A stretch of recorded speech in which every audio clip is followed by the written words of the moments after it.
இன்றைக்கி தான் வாரத்தில் முதல் நாள் குழந்தைங்க ஸ்கூல் போன மாதிரி இருக்குது. அதுக்குள்ளே வந்து பார்த்திங்கன்னா வெள்ளிக்கிழமை வந்துருச்சு. குட்டிமாவுக்கு இந்த க்ரீன் கலர் ட்ரெஸ் போட்டாவே தெரிஞ்சிடும் அடுத்த நாள் ஸ்கூல் லீவு அப்படின்னு. குட்டிமாவுக்கு இந்த வெள்ளிக்கிழமை தாங்க இந்த ஸ்போர்ட்ஸ் யூனிஃபார்மு. இப்படி தான் நாட்கள் இப்படி கடகடன்னு ஓடுதுன்னே தெரியலங்க. ஏன்னா ஃபஸ்ட்டெல்லாம் ரொம்பவே நேரமாக எந்திரிச்சிருவாங்க. இப்போலாம் பார்த்திங்கன்னா ரொம்ப லேட் ஆகுது எந்திரிக்கிறது. அது இல்லாமல் அவங்களுக்கு அந்த ரெட்டச்சட்டை போடுறதுக்கே கொஞ்சம் டைம் ஆகிடுது.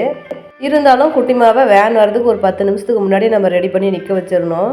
இன்றைக்கி தக்காளி சாப்பாடு தாங்க. அதில் வந்து சோயாபான் போட்டு ரெடி பண்ணியிருந்தேன். ஜெய்குட்டி சாப்பிட்டுட்டு நேரமாக இன்றைக்கி ஸ்கூல் கிளம்பிட்டான். எல்லோரும் இட்லி மாவு மீதி ஆகிடுச்சுன்னா நிறைய ரெசிபி ஏதாவது ட்ரை பண்ணி பார்ப்பீங்க. ஆனால் நான் வந்து பார்த்தீங்கன்னா இட்லி மாவு மீதி ஆகிடுச்சுன்னா இந்த மாதிரி க்ளீனிங் ஒர்க்குக்காக யூஸ் பண்ணிக்குவேன். சாமி கும்பிடும்போது சாமிக்கு வந்து பார்த்திங்கன்னா இந்த பூஜைக்கு இந்த சொம்பில் வந்து நம்ம தண்ணி வைப்போம் இல்லைங்களா, அந்த செம்பு சொம்பு, அந்த செம்பு பாத்திரம் எல்லாமே வந்து பார்த்திங்கன்னா இந்த மாதிரி மாவு மீதி ஆகிடுச்சு அப்படின்னா உடனே அதில் போட்டு விளக்க ஆரம்பிச்சிருவேன்.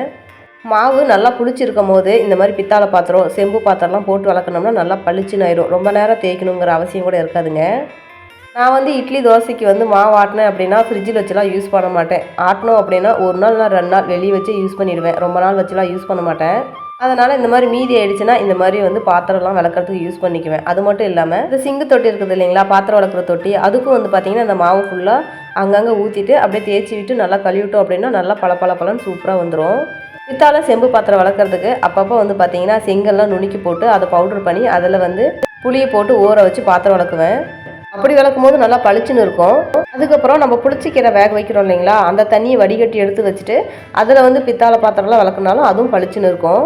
ஆனால் அந்த புளிச்சிக்கீரை வேக வச்சு எடுத்து வைக்கிற தண்ணி இந்த மாவுலாம் வந்து பார்த்திங்கன்னா அப்பப்போ இருக்கும் போது மட்டும்தான் நம்ம யூஸ் பண்ணிக்க முடியும். இது மாதிரி வீட்டில் வேஸ்ட் ஆகிற பொருளே நம்ம வந்து க்ளீனிங்க்கு வந்து யூஸ் பண்ணிக்கலாம்.